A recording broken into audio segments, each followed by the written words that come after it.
زمین کی کیل کے حساب سے لگایا گیا، اسے کاٹ دیا گیا. زمین درہم برہم نہیں ہوگی. اور پھر اس کے علاوہ آج دنیا میں کئی ایسے ممالک ہیں جہاں پر زبردست طریقے سے بمباری ہو رہی ہے. ایسے میزائل داغے جا رہے ہیں جو زمین میں دھستے چلے جا رہے ہیں، بم گرائے جا رہے ہیں، مکان تو مکان زمین میں گڈھے ہوتے ہوئے نظر آ رہے ہیں. تو زمین اللہ نے جس حساب سے بنائی ہے، اس زمین کو جو جس پر ہم رہتے ہیں، جس پر ہم نے اپنے مکانات بنائے ہیں، اگر ہم اس کے اوپر میزائل داغیں گے، اس پر ہم بم گرائیں گے، تو خدا کی زمین کا ہم غلط طریقے سے استعمال کر رہے ہیں، اس کا کھلواڑ کر رہے ہیں. زمین کا ہی نقصان نہیں کرتے، مکانات بھی ہمارے برباد ہو رہے ہیں، ہمارا روپیہ پیسہ بھی برباد ہو رہا ہے. اس کے ساتھ ساتھ ہمارے تمام انسانیت کا خون ہو رہا ہے. ہمارے بچے معصوم دب کر کے مر رہے ہیں، کوئی خون آلود ہو کر کے مر رہا ہے، کوئی شخص بم بازی میں آ کر کے اس کی زد میں آ کر کے مر جا رہا ہے، کوئی مربے میں آ کر کے مر جا رہا ہے، کوئی ماں کے پیٹ میں مر جایا کرتا ہے. تمام طرح کی موتیں ہو رہی ہیں. یہ کھلواڑ ہو رہا ہے. دنیا انسانیت شرمسار ہے. آج خون بہت سستا ہو گیا ہے، بڑی آسانی سے خون بہا دیا جا رہا ہے اور پہاڑوں کو کاٹ دیا گیا تو زلزلہ نہیں آئے گا. دوسری چیز، اللہ نے پہاڑ پر فرشتے کو مسلط کیا، ملک الجبال، پہاڑ کا فرشتہ، اور اس پر رسی لگا دی گئی، اسے کھینچے تانے ہوئے ہیں. اور وہ کب ڈھیل کرتے ہیں؟ جب دنیا انسانیت تمام گناہوں میں ملوث ہو جاتی ہے. بڑے بڑے گناہ انسان کرنا اپنا شیوا سمجھ لیتا ہے، اس کے بعد وہ رسی ڈھیلی کر دی جاتی ہے. اور جب رسی ڈھیلی ہوتی ہے، جس سے زمین کو روکا گیا ہے پہاڑ پر رسی کے ذریعے سے، جب وہ ڈھیلا کیا جاتا ہے تو یہ زمین کانپ جاتی ہے، زمین ہلتی ہے. جب زمین ہلتی ہے تو اسی کا کچھ لوگ زلزلہ کہتے ہیں اور کچھ لوگ بھوکمپ کہتے ہیں. ہمارے انور چچا کسی پریشانی میں، اللہ رب العزت ان کی پریشانی کو دور فرمائے. کسی الجھن میں ہے، بار بار پیچھے دیکھ رہے ہیں پھر اٹھ کے جا رہے ہیں. اللہ رب العزت نیک نام بنائے، اور اگر کسی پریشانی میں، اللہ اس پریشانی کو دور فرمائے. آپ کی توجہ ادھر ہو. درود شریف پڑھ سکتے ہیں. اللہم صلی علی سیدنا شفیعنا نبینا مولانا محمد مبارک وسلم، صلاۃ و سلام علیک یا رسول اللہ یا حبیب اللہ صلی اللہ تعالی علیہ وآلہ وسلم. یہ چیزیں ضروری ہیں، انسان سے جڑی ہوئی چیزیں ہیں. اور جب اللہ نے جس طریقے سے جو چیز بنایا ہے اس کے ساتھ اگر ہم اور آپ کھلواڑ کریں گے تو زلزلے آئیں گے، بھوکمپ آئیں گے. ان سے ہمیں بچنا ہوگا. ابھی آپ نے سنا انسان بنایا کس لیے گیا ہے؟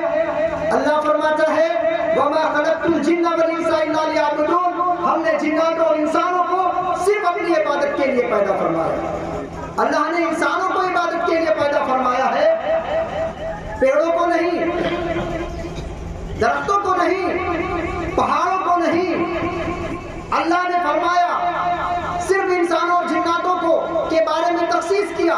ہم نے جنات اور انسان کو اپنی عبادت کے لیے پیدا فرمایا. شریعت انسان کو ملی ہے، لیکن اگر نبی کی نظر اٹھ جائے، نبی اشارہ فرما دے تو کنکر پتھر بھی میرے آقا کلمہ پڑھتا ہوا نظر آئے. جس کے لیے شریعت نہیں ہے، نبی اشارہ فرمائے پیڑ کا کام ہے اپنی جگہ پر سالم رہنا، گڑے رہنا، لیکن اگر نبی حکم دے دے تو وہ اپنی جگہ کو چھوڑ دے اور نبی کے قدموں میں آ جائے. سورج برابر اپنے وقت پہ نکلتا ہے، سورج اپنے وقت پر ڈوبتا ہے، لیکن اگر نبی فرما دے ڈوبے ہوئے سورج کے لیے تو اسے پلٹنا پڑتا ہے.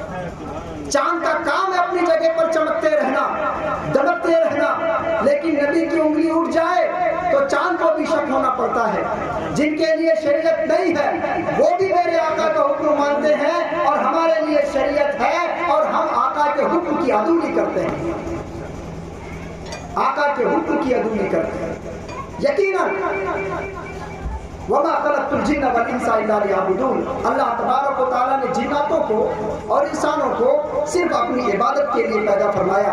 چاہے تو درود شریف پڑھ سکتے ہیں. اللہم صلی علی سیدنا شفیعنا نبینا مولانا صلاۃ و سلام علیک یا رسول اللہ یا حبیب اللہ صلی اللہ علیہ وسلم۔ دنیا میں جہاں کہیں بھی انسانیت کا خون ہو رہا ہے، دنیا میں جہاں کہیں بھی انسانیت کا قتل ہو رہا ہے، دنیا میں جہاں کہیں بھی انسانوں کو مارا جا رہا ہے، دنیا میں جہاں کہیں بھی انسانوں کے اوپر ظلم کے بادل چھائے ہوئے ہیں، دنیا میں جہاں کہیں بھی انسانوں کو ستایا جا رہا ہے، وہاں اللہ رب العزت کی بارگاہ میں ہم دعا کرتے ہیں کہ اللہ رب العزت مظلوموں کے اوپر سے ظلم کو اٹھا لے، اور جو بھی ظالم ہے اپنے حبیب صلی اللہ علیہ وسلم کے صدقے میں اس ظالم کو رحم دل بنا دے۔ ظالم کا ظلم ہم سے بھلایا نہ جائے گا، ظالم کا ظلم ہم سے بھلایا نہ جائے گا، قصہ یہ غم کا ہم سے سنایا نہ جائے گا۔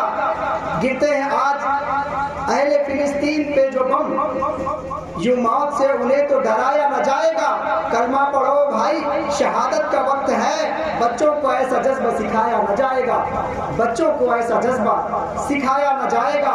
ظالم کا ظلم ہم سے بھلایا نہ جائے گا، قصہ یہ غم کا ہم سے سنایا نہ جائے گا، بچوں کو ایسا جذبہ سکھایا نہ جائے گا۔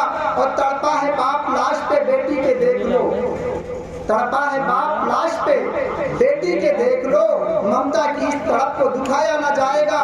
کوشش کرو ہزار گرانے کی تم سبھی، کوشش کرو ہزار گرانے کی تم سبھی، ایک طفل بھی تو تم سے گرایا نہ جائے گا، ایک طفل بھی تو تم سے گرایا نہ جائے گا۔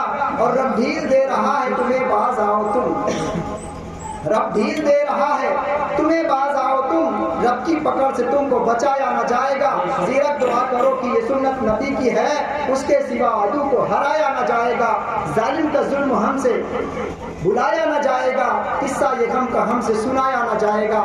ہم تو جہاں کہیں بھی اس وقت محفل میں رہتے ہیں، ہم سب مل کر کے اللہ کی بارگاہ میں دعا کرتے ہیں کہ اے خدائے برتر و بالا، جہاں پر بھی مظلوم ہے ان کے اوپر سے ظلم کو اٹھا لے، اور جو شہید ہوئے ہیں اے اللہ اپنے حبیب کے صدقے میں انہیں جنت الفردوس میں اعلیٰ مقام عطا فرما، جو اپنے حق کے لیے ڈٹے ہوئے ہیں اے اللہ اپنے حبیب کے صدقے میں انہیں ہمت عطا فرما، انہیں طاقت عطا فرما۔ یہ بزم پاک بڑی محبت سے سجایا ہے ہمارے عبدالحفیظ پھوپھا نے، اللہ رب العزت کی بارگاہ میں دعا کرتے ہیں کہ ان کے گھر میں بے شمار رحمتوں کا نزول عطا فرمائے، اور اس محفل میں جتنے سامعین بیٹھے ہیں اللہ رب العزت سب کے گھروں میں محفل میلاد پاک کا موقع نصیب فرمائے، سب کو ہمیشہ سیدھے راستے پر چلنے کی توفیق عطا فرمائے۔ مختصر سے جملے میں ایک بات اور کہنا چاہوں گا، مولانا سمیر صاحب ایک بات سے میں ان سے اتفاق بالخصوص رکھتا ہوں، جب موبائل کی بات آئی، موبائل کا استعمال صحیح طریقے سے کرنا ہے،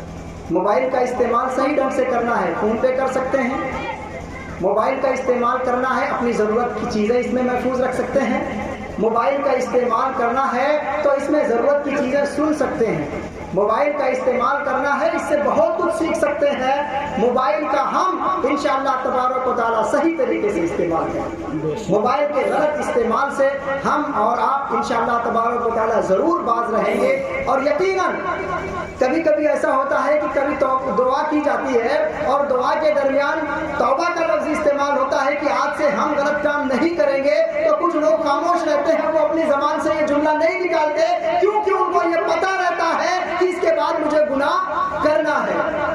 کچھ لوگ اپنے ہونٹ تو نہیں ہلاتے، انہیں پتہ ہے مجھے کرنا ہے اس لیے ہونٹ تو نہیں ہلاتے، اور کچھ لوگ کہتے ہیں کہ مسجد میں قسم دے دی جاتی ہے، کہہ دیا جاتا ہے کہ یہ نہیں کرنا ہے۔ آخر ایسا کہنا چاہیے؟ بالکل کہنا چاہیے۔ جو لا الہ الا اللہ محمد رسول اللہ پڑھتے ہیں یہی بہت بڑی توبہ ہے۔ کلمہ پڑھنے کے بعد جب ہم اسلام میں آ گئے تو ساری چیزیں ہم زبان سے کہیں یا نہ کہیں ہمارے اور آپ کے لیے ممنوع ہو گئی۔ جو شریعت میں جائز ہے وہ جائز ہو گئی، جو شریعت میں منع ہے وہ منع ہو گئی۔ ہم نے اگر سچے دل سے پڑھ لیا لا الہ الا اللہ محمد رسول اللہ، تو ہمیں تو توبہ کرنا چاہیے، توبہ کرنے سے شرم نہیں کرنا چاہیے۔ صرف شیطان ایک ایسی شخصیت ہے جو اس سے دوری اختیار کرتا ہے، شیطان کو صرف یہ بات پسند نہیں آتی اور نہ ہی وہ جملے کو ساتھ ساتھ دہراتا ہے۔ ہم سچے دل سے توبہ کریں گے، کلمہ پڑھیں گے، آپ تمامی حضرات ایک مرتبہ کلمہ پڑھیں گے، اشہد ان لا الہ الا اللہ محمد رسول اللہ۔ اے اللہ اپنے حبیب کے صدقے میں ہم سب کو ہمیشہ سیدھے راستے پر چلنے کی توفیق عطا فرما. تمام طرح کے غلط کاموں سے ہم سب کی حفاظت عطا فرما. ہمیشہ بڑوں کا ادب کرنے کی توفیق عطا فرما. چھوٹوں پر شفقت کرنے کی توفیق عطا فرما. اے اللہ اپنے حبیب کے صدقے میں ہمارے تمام بچوں کو, آنے والی تمام نسلوں کو ہمیشہ سیدھے راستے پر چلنے کی توفیق عطا فرما.